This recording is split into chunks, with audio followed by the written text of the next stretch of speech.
year or two ago, we thought that we were likely to get a wealth of medical information from wearables like this fitness band. It seemed only a matter of time before such bands would offer measurement of blood pressure, glucose levels, stress levels, and some other very important indicators.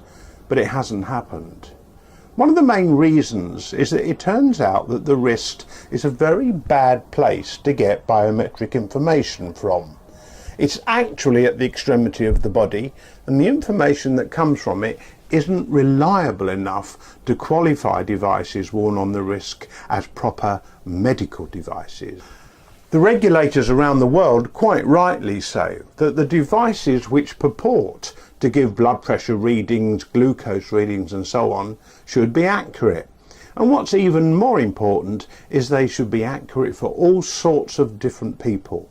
It doesn't matter whether you're very, very large or small, whether you're overweight or underweight, whether you've got hairy wrists or not, or whether you've got a tattoo on your wrist.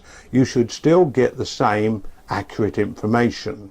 The worry is that consumers who strap on a device which purports to give them, for example, their blood pressure, might be given the wrong readings. And in fact, they might be lulled into a false sense of security about their health when they should be alarmed, or vice versa. So for the moment, the consumer digital health movement is on hold. Nobody knows how long it's going to take to actually produce devices which deliver accurate information, which satisfy both consumers and the regulators.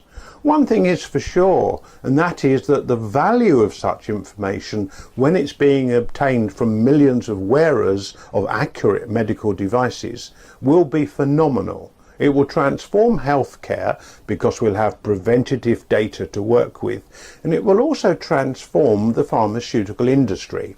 Once drug companies can find out what's happening to patients who are taking their drugs on a day-to-day, moment-to-moment basis, they'll be able to understand which drugs work best in which conditions. They can also tailor drugs to individuals from the data being supplied. So for the moment, we've got to face the fact that our bodies remain dumb. We can do some simple things like we know our heart rate, but we can't yet start getting the information out of them that we need on an easy to use day-by-day device.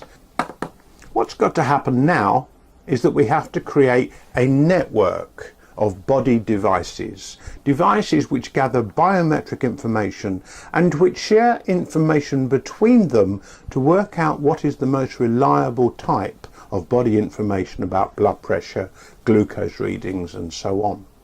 It certainly won't just be a watch, whether it's an Apple Watch or a Samsung watch. It will be a watch, plus a ring, plus a necklace, and perhaps a device we wear elsewhere, perhaps on our belt, perhaps on our ankle.